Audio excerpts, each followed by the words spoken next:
Hey everyone, this is going to be probably a pretty short video. It was just something I came across recently. I have a sort of a love-hate relationship with LLMs, large language models. I think the technology is interesting. Some of it shows great promise and some of it is kind of disappointing. I've talked about this before in other videos. In this case, I was using Grok recently, which is the large language model from XAI. And basically what I'm doing is I gave it a couple of queries and I thought the responses were actually really good, surprisingly good. So this is Grok2. This is not the new Grok3 that just got released. This is the one that was been around for a few months. And I use the app on the iPhone. It has an Android version too, I think. So in this sort of experiment, I made a couple of queries which were sort of vague, sort of open-ended, and I drilled down a little bit in them, and I just want you to see the responses. I thought these were quite good. They weren't the usual.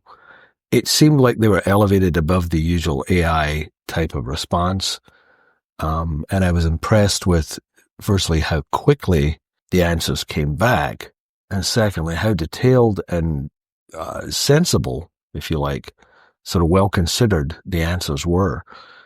I fact checked them as much as I could. I went through the various links and sources and stuff, and they seem to be on point.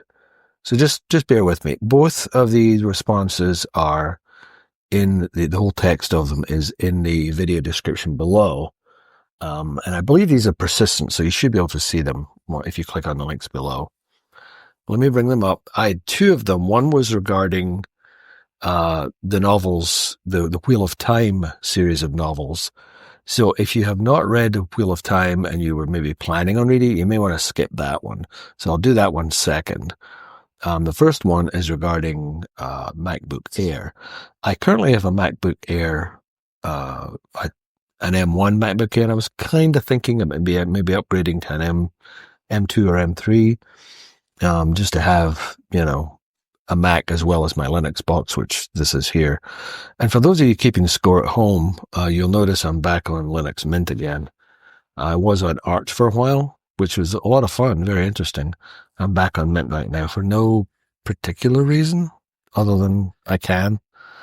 So anyway, the first query, and again, I will link these below so you can look at them yourself. I'm just going to go through these quickly because they're sort of lengthy. As I said, I was impressed by how quickly the answer came back and how well researched and well considered it is. So my question was, which would be considered a better value, an M2 MacBook Air or an M3 version that can be used or refurbished? So we get the usual sort of, blurb here. To determine which MacBook Air use a refurbished M2 versus M3 offers better value, we need to consider the performance, features, condition, and price. Blah, blah, blah. And it goes through a quite nicely detailed and accurate list of key differences, features, longevity. And if you notice here at the top, you can see the sources that were used. You can actually click on these and bring them up just to check, the veracity of the stuff, which is kind of important. Now, it should be stated that this is the app. Again, this is not a local LLM. I do use local LLMs when I'm trying to ask something that might be a bit more, I don't want to say sensitive, but something I don't want to be made public. This stuff, I don't care.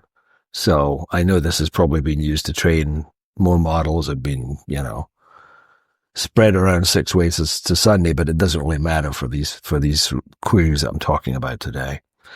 So it goes through this pretty lengthy talking about use refurbished content, things like that, the various aspects, what prices you should expect. And because this app has internet access, it does give you current prices and so on at the time of asking the question. So it gives you value assessments, which is a better value. If price is king, if features matter, the sweet spot, and so on. And finally, a recommendation, which is really, that's what I asked for. And then it asks, what's your use case? That'll tip the scales definitively. Right here. I said, general use, some work with LLMs, and light video creation / editing, 1080p, which is what I use it for. And I do the same thing on the Linux box too. So it goes back in there and sort of revisits the stuff, talks about local LLMs, general use, light video creation, price performance, and again, comes up with the recommendations. And that was really interesting because not only did it give me a very complete comparison of a fairly specific, once I get into it, it was a fairly specific use case, which really tailored the response to my questions, to my needs, which I thought was great. That was really helpful. So the other one that I asked about was the Wheel of Time. So again, if you've not read the Wheel of Time, or if you're going to read it, you might want to skip this one. But again, the links are down below to these articles. You should be able to pull them up and review them yourself just to see the quality of the response I got. Now, this was just a general query. This was not a research query. I know some LLMs now, like even Perplexity, has a research function where it will really dive deep into stuff, and it takes a couple of minutes to come up with a report on something. This was just a general query. So let's go to the Wheel of Time one. So my question or statement was, I may be misremembering, but in Wheel of Time novels, it seems to be like the bad guy is killed in the first two books and then comes back in the second and third books. Something about he wasn't killed completely or some such. It became tiresome, to be honest. I gave up on the series. Should I just suck it up and try the series again? Then it comes back. You're definitely not misremembering. There is definitely some bad guy persistence in the Wheel of Time where it can feel like a roller coaster. Of is he dead or isn't he? It goes on to talk about the Eye of the World, the first book, the Great Hunt, the second book, the Dragon Reborn, the third book, which is the three I read. It talks about the sort of the plot points in general to give me a little bit of background as to what's actually happening, which again was helpful. And it says if the he's back again thing was a deal breaker for you and you're not into 10,000 plus pages of detours.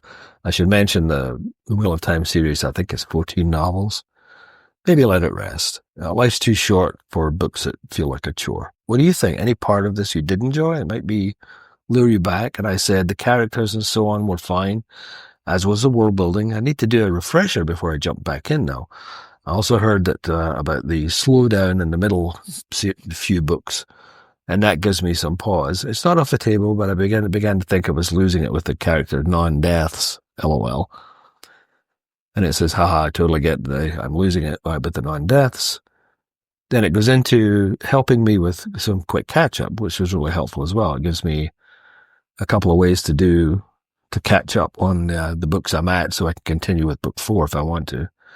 Talks about the slowdown again, and then gives me some final recommendations, which were very, very sensible. So that's I just wanted to show these as examples of the kind of things that LLMs or chatbots like these can be good at. Something like this where it's researching stuff and giving you quite good considered opinions. I've tried other things like Python coding, which works fairly well. Document rewriting, where I've written like a story or something or a script and have these go back in and look at it and rewrite it. Those are pretty good as well. Other things are not so good. So it's a mixed bag. Like I say, it's a love-hate relationship with me, but this Grok thing really impressed me. It was quick.